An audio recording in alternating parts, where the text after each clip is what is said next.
19th, 2019, Ray Horvath Productions, and I have the Teryx trailered, and I'm sure everybody's wondering why. Well, usually it'd be because I'm going out on an excursion somewhere to go enjoy it. However, today is the last day of my ownership of this. It's going to go to a new owner. It's served me well. And before it shocks everybody, no, there's nothing wrong with the machine. It did not break down. Final mileage on this, as it sits right now on the trailer when I just checked it, is 7,833 miles. So no issues with it all the way through the life of that, except the ones I mentioned in previous videos. I'll just give a quick recap on that. That was the the fuel pump vent modification, which caused the failure on the pump. Kawasaki covered it. And then the battery, which I replaced with a lithium battery. The only other complaint I had, but it wasn't related to the machine, was the M1 Evil tires. Now these are mongrel tires, which I replaced. I was out on the trail. I had only about half of the life of the mongrels. Of the M1 Evil tires wore. It was about halfway wore. I noticed I was getting a low tire, so I thought I picked up something.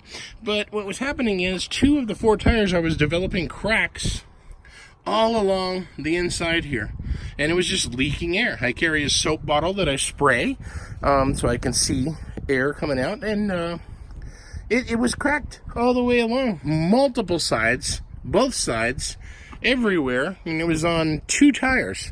So the tires did well. I did put a lot of miles on them, but they failed. And again, these are my personal opinions. In full disclosure, I am not bashing M1 Evil. And this is just my personal opinions as a consumer that used their product. I was not happy. Literally looked like a tire that had been sitting in the sun for a very long time and started cracking along the side, separating from the tread, from the plies. So again, those M1 tires served well. I wanted to save about $140 when I bought them. They were a newer company, newer tire that released. But the ones on them right now are the mongrels, which I was going to go with initially, and I should have. Now they're going to go to the new owner. So the big question, why am I getting rid of this bad boy? Well, she's going to get a new home, and she's going to be replaced with a new toy. And I'm not going to disclose that just yet. I'm curious if you guys will drop some comments down below and try to make a guess on what I'm going to get. Let's just say I'm looking for something a little different with a little more plush ride. There's a ton of options out there, so I'm curious to see what everybody thinks I'm going to get. So that'd be great to guess. Drop them in the comments below. I'm removing all of my aftermarket accessories. I'm taking off the winch, the light bar there, the light bar on the top, the 5 pod lights, which are 2 on each side there, 1 in the rear. Those are coming with me.